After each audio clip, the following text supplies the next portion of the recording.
আসসালামু আলাইকুম প্রিয় দর্শক, আপনারা সবাই কেমন আছেন? নিশ্চয়ই ভালো। আজ আমি আপনাদের জন্য একটা নতুন রান্না নিয়ে এসেছি। সেটি হচ্ছে কচুরলতি দিয়ে কাঁঠাল বিচি এবং শুটকি, চেলা মাছের শুটকি। প্রিয় দর্শক, আমরা তাহলে দেখিনি এই রান্নাটি করতে কি কি লাগতেছে আমাদের। প্রথমেই লাগবে কচুরলতি। এটা প্রায় এখানে আধা কেজির মতো আমি নিয়েছি। আপনারা চাইলে বেশি নিতে পারেন, কমও নিতে পারেন। এটা সুন্দরভাবে কেটে আমি পরিষ্কার করে নিয়েছি। আর এখানে আছে কাঁঠাল বিচি, এটাও আমি সুন্দর করে পরিষ্কার করে কেটে নিয়েছি। তারপরে আছে এখানে শুটকি, এটা আমি সুন্দর করে পরিষ্কার করে নিয়েছি, আপনারা দেখতেই পাচ্ছেন। তারপরে আমাদের যে গুঁড়া মশলাটা লাগতেছে, আমরা এখন ওইটাতে চলে যাই। এখানে আছে হলুদ গুঁড়ো প্রায় 1 টেবিল চামচ, তারপরে মরিচ গুঁড়ো 1 টেবিল চামচ, আদা রসুন বাটা 1 টেবিল চামচ। আমাদের এখানে লাগতেছে পেঁয়াজ প্রায় 1 কাপের মতো। তারপরে এখানে লাগবে 5-6টা আমি কাঁচামরিচ মাঝখান থেকে কেটে নিয়েছি। আর স্বাদ মতো লবণ, আর রান্নার জন্য পরিমাণ মতো তেল। তাহলে আসুন দর্শক, আমরা এবার রান্নায় চলে যাই।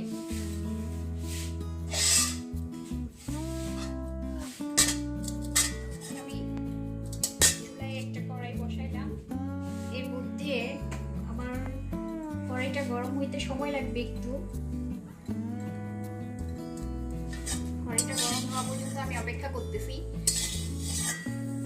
আর এই রান্নাটা আমি আমার মার কাছ থেকে শিখেছি।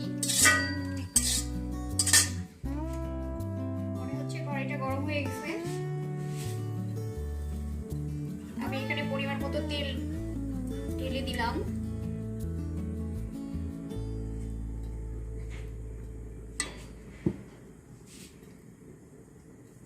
তেলটা একটু গরম হোক।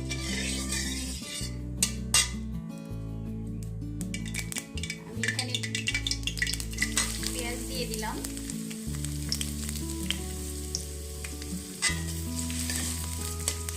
পেঁয়াজটা আমরা একটু লাল করে ভেজে নিব। প্রিয় দর্শক, আপনারা দেখতেই পাচ্ছেন আমাদের পেঁয়াজটা প্রায় ভাজা হয়ে গেছে। এর মধ্যে আমি কাঁচা মরিচগুলো দিয়ে দিব।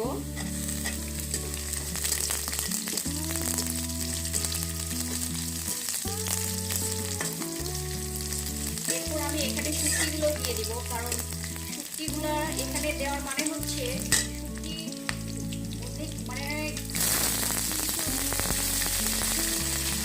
একটা গন্ধ থাকে।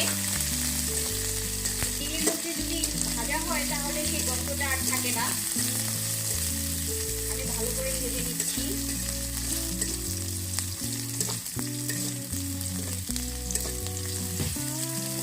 আমার প্রায় ভাজা হয়ে যাচ্ছে।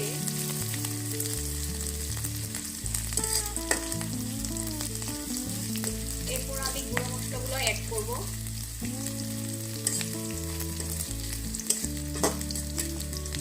ভাজা হয়ে গেছে। এখানে আমি একটু পানি দিব, কারণ সরাসরি গুঁড়ো মশলাগুলো দিয়ে পুড়ে যেতে পারে। কমিয়ে দিব।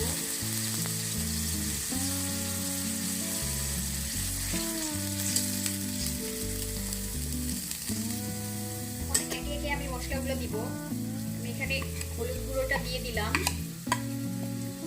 মরিচ গুঁড়ো, আদা রসুন বাটা,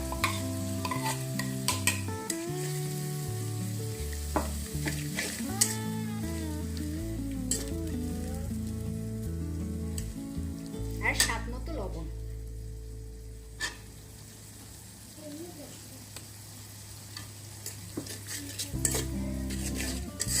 এটাকে ভালোভাবে কষিয়ে নিব।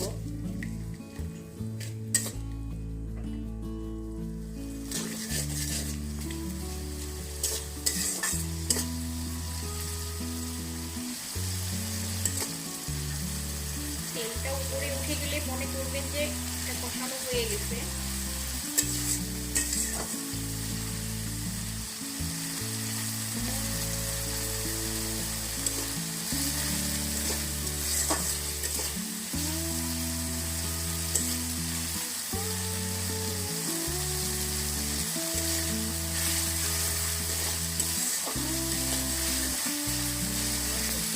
প্রায় কষানো হয়ে গেছে। এর মধ্যে আমি কাঁঠাল মুচিগুলো দিয়ে দিব।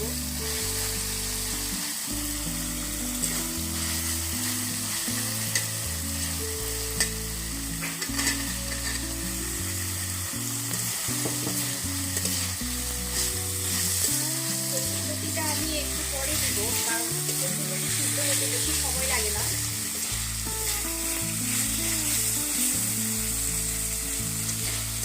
সাথে কাঁঠাল মুচিগুলো আমি ভালোভাবে কষিয়ে নিব। দর্শক, আপনারা দেখতে পাচ্ছেন আমার কাঁঠাল মুচি প্রায় কষানো হয়ে গেছে।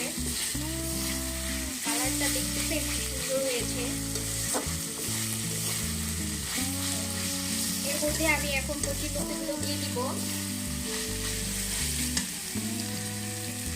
আর একটা কথা বলি, এই কচুরলতিগুলো কিন্তু আমরা বাজার থেকে কিনে আনিনি, এটা আমাদের নিজস্ব কচুদের থেকে তোলা। আর এটা আপনারা দেখেই বুঝতে পারতেছেন চিকন চিকন।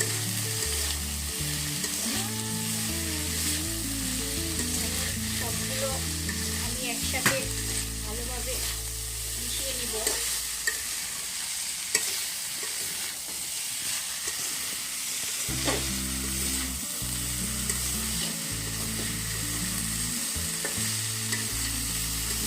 আর এই রান্নাটা হতে বেশি সময় লাগে না, কচুরলতি রান্না করতে সময় নেয় না, খুব তাড়াতাড়ি সিদ্ধ হয়ে যায়।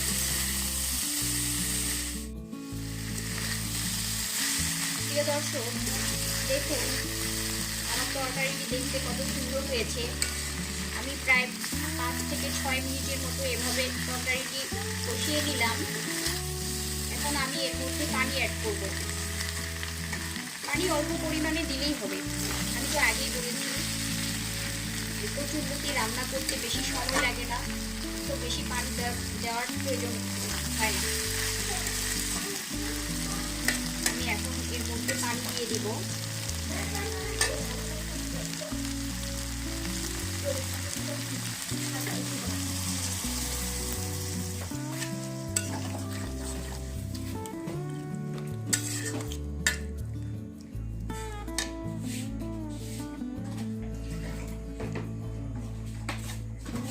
আরেকটু পানি দিব।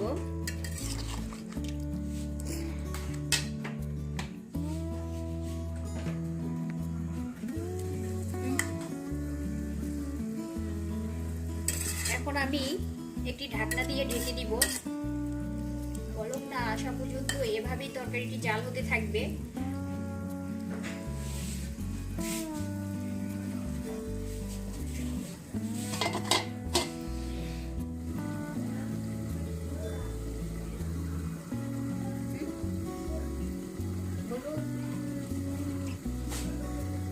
ওকে দর্শক, তাহলে আমরা ঢাকনাটা তুলে দেখি আমাদের তরকারিটার কি অবস্থা। ওয়াও, কি সুন্দর একটা কালার হয়েছে, দেখতে খুব সুন্দর হয়েছে।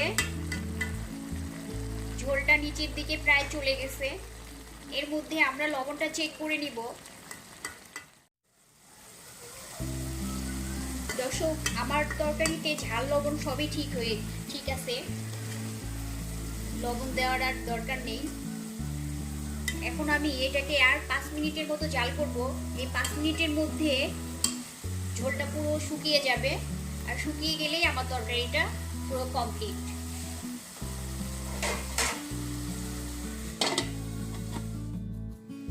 আমার 5 মিনিট হয়ে গেছে। এখন আমি ঢাকনাটা তুলে দেখব তরকারিটার কি অবস্থা। দর্শক, আপনারা দেখতে পাচ্ছেন ঝোল প্রায় শুকিয়ে গেছে, তেল উঠে এসেছে, তার মানে আমার তরকারিটা পুরো কমপ্লিট। এখন আমি এটা পরিবেশন করব। আশা করি আমার ভিডিওটি আপনাদের ভালো লেগেছে। আর যদি ভালো লাগে তাহলে অবশ্যই আমার চ্যানেলটিকে সাবস্ক্রাইব করবেন আর একটি লাইক